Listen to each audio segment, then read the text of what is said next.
everybody. Welcome back to another episode from Scrapyard Rescue.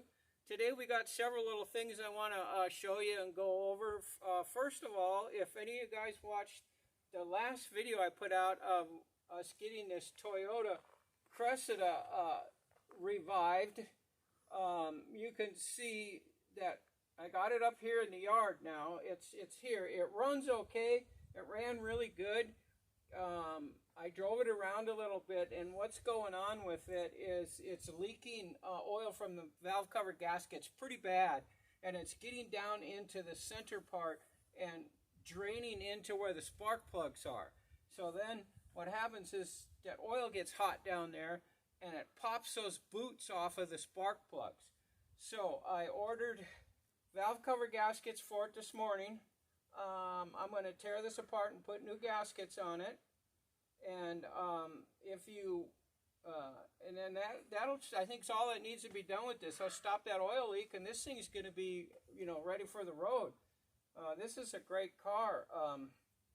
If you want to go to my video that I just did on the Cressida, you can see us getting this thing, out of the dirt and back on the road and everything. So I'll do another video on the Cressida when I get the valve covers, and I'll do a video doing that and once we get it ready to go.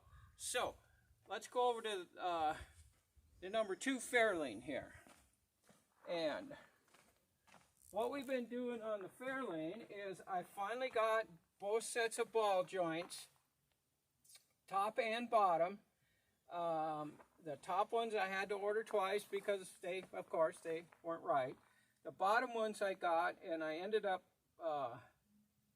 getting a deal on them. They're normally $130 a piece for them bottom ball joints. I don't know why they think they're worth that much, but I found a set on eBay that was $200 for the pair, so I got them. So I saved myself $60. But and so I got those all installed, and on this side here I put the spindle on. So we got that all put on, but I wanted to show you on these ball joints here where the strut arm goes in here. When you put these ball joints on, and I did this on Fairlane number 1, these holes in the bottom plate of the ball joint and up here on the control arm here, they don't line up. They're off just a twit, and there's no way you can get that strut rod in there. So what you got to do is get a 1/2-inch drill bit and drill these through so you clean up that plate down there and and get it lined up, and then go ahead and get the strut in. I can't put the struts in today because I just ordered the bushings for them this morning. I got them from O'Reilly's, and they're supposed to be in here tomorrow, so that'll be good. I can get that on. And then I can put the steering linkage on, and then this will all be done except for shocks. I'm going to get a better set of shocks for this car. I put cheapies on Fairlane number 1, and they ain't any good. I'm going to put Monroe's on the front here. Hopefully, hopefully it'll be a better ride. I'm going to put some money into shocks on this one. I'm thinking about putting air shocks on the back. Okay, so we got that taken care of. I finally got the back brakes on this thing done. Finally. They've been plaguing me for a couple of weeks now. I absolutely hate doing rear brakes anymore. I just don't understand why they fight me so bad, but they drive me crazy. I finally got them on. What I was waiting for, one of the things I was waiting for were these anchor plates. There wasn't any on any of the tires on here, or wheels.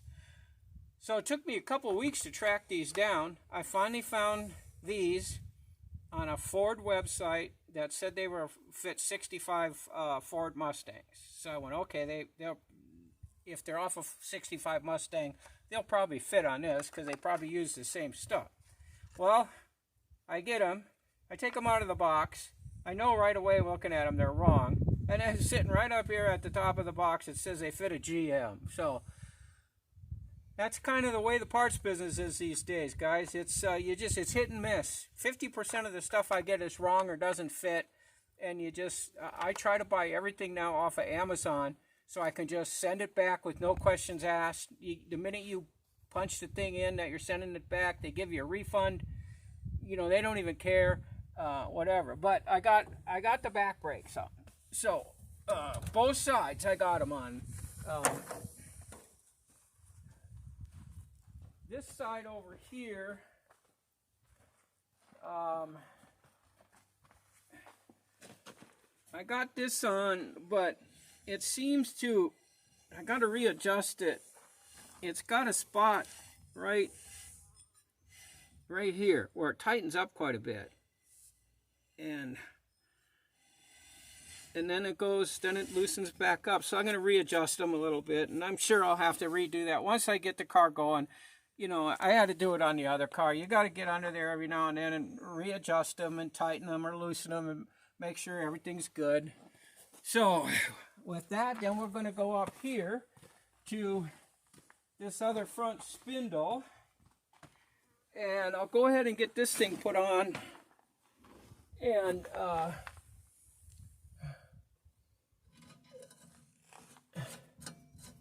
I tried to put this on, I don't know, yesterday, and the nuts would only go part way on, and then they would tighten up, and then the whole thing went. So what I found out, which is kind of weird,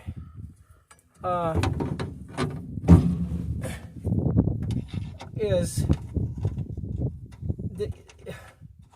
I guess the nut for the top one and the nut for the bottom one, seeing how they're probably two different manufacturers, the threads are just a teeny bit, must be a teeny bit different, because I couldn't get this on, but I just switched the nuts around and they just go right on. So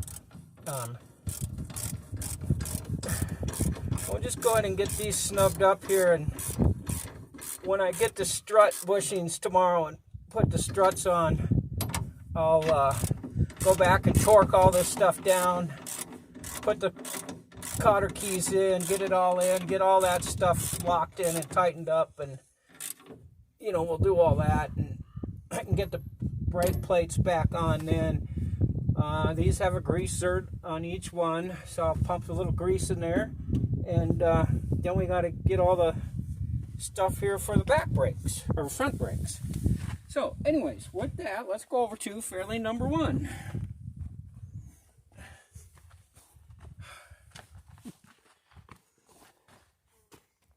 Okay, over here on Fairlane number 1, as you can see here on the hood what I got here, I just keep looking at these hood scoops online and stuff, and finally I broke down. I just bought one. I said, you know, I'm going to put it on something. So I fit it here on the Fairlane, and it looks pretty good. And then I put it over on the Pinto. I fit it on the Pinto, and it looks cool on the Pinto too. I asked a couple of my friends, I sent them pictures, and you know, I said, okay, which one? You know, Fairlane or Pinto? Well, of course, I got mixed reviews. My one friend that has a Pinto, a really nice Pinto, he wins trophies on it all the time. He commented that he thought that a hood scoop is supposed to be on a car that has like a lot of power under the hood. He said, so maybe I should put it on the Fairlane instead of the Pinto. So, which I agree with them on that, but I do kind of thought it looked cool on the Pinto. My other friend said he thought it looked badass on the Pinto, so I should put it on the Pinto. So I don't know. Maybe I'll just have to buy another one, put it on the Pinto too. But I found out, I was thinking about this thing last night, and you can see how I have it positioned here. This is where it has to go. The reason for that is because this is a hood off of Fairlane number 2 right here. With all this webbing under here, you don't want to put those, they bolt onto the hood, so you don't want to put them where the hole is going to end up in like one of these webs here. So I brought it over here and kind of set it up and got it so that's where it needs to be. And then the holes go right here. Here. Where do they go? Somewhere right in here. Yeah, right in here. and then right back here. So they just go into the single sheet of the thing, so it won't be a big deal. And I'm not sure if on this one, that one I've got the hood insulated with the heat thing, and I'm having overheating problems with that car. So I don't think I'm going to put it on here. I think I'm going to leave it just like this. I know the factory puts stuff on. I just don't know. On Fairlane number 1 here, I'm still struggling with overheating. I took this thing out this morning. I put some the Lucas transmission stuff goop in here because the transmission was shifting kind of hard. So I put a bottle of that in, and I put some STP oil treatment in it, and I wanted to see how that was going to help the transmission.